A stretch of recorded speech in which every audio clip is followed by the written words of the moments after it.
এক ব্যক্তি সমুদ্রে মাছ ধরছিলেন। ঠিক তখনই তিনি পানিতে একটি আটকা পড়া কবুতর দেখতে পেলেন। তিনি তৎক্ষণাৎ সেটিকে পানি থেকে তুলে আনলেন, কিন্তু দীর্ঘক্ষণ আটকে থাকার কারণে কবুতরটি উড়তে পারছিল না। তাই সেই ব্যক্তি কবুতরটিকে অস্থায়ীভাবে নিজের বাড়িতে নিয়ে এলেন, যাতে তার যত্ন নিতে পারেন। তিনি কবুতরটির পুরো শরীর শুকালেন এবং তাকে পানি খাওয়ালেন। কিন্তু কবুতরটি সম্ভবত অসুস্থ ছিল।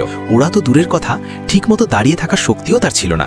এটি দেখে সেই ব্যক্তি তখনই ওষুধ আনতে ফার্মাসিতে ছুটলেন এবং ধীরে ধীরে তাকে ওষুধ খাওয়ালেন। দুদিন পর কবুতরটি ধীরে ধীরে সুস্থ হতে লাগলো। কিন্তু যেই সেই ব্যক্তি কবুতরটিকে ওড়ানোর মাধ্যমে আজাদ বা মুক্ত করতে নিয়ে গেলেন, অমনি কবুতরটি তার আঙ্গুল কামড়ে ধরল, যেন সে বলতে চাইছিল যে সে যেতে চায় না। সে ওই ব্যক্তির পিছে পিছে ঘুরতে লাগলো এই আশায় যে তিনি যেন তাকে নিজের কাছেই থাকতে দেন। কবুতরটির এই সারল্য ওই ব্যক্তির মন গলিয়ে দিল এবং তিনি সেটিকে নিজের কাছেই রাখার সিদ্ধান্ত নিলেন। তারপর থেকে মানুষ এবং এক ছোট্ট কবুতরের এক অন্যরকম বন্ধুত্ব শুরু হলো, যারা প্রতিদিন একে অপরের সাথে শান্তিতে থাকতে লাগলো। একদিন সকালে জানালার বাইরে অন্য একটি কবুতর এসে বসলো। সেই ব্যক্তি কিছু বুঝে ওঠার আগেই তারা ডিম পেড়ে বাচ্চাও দিল। এভাবেই ওই ব্যক্তির ঘর একটি ছোট্ট সাক্ষাতের উসিলায় ভালোবাসা এবং সুখে ভরপুর হয়ে উঠল।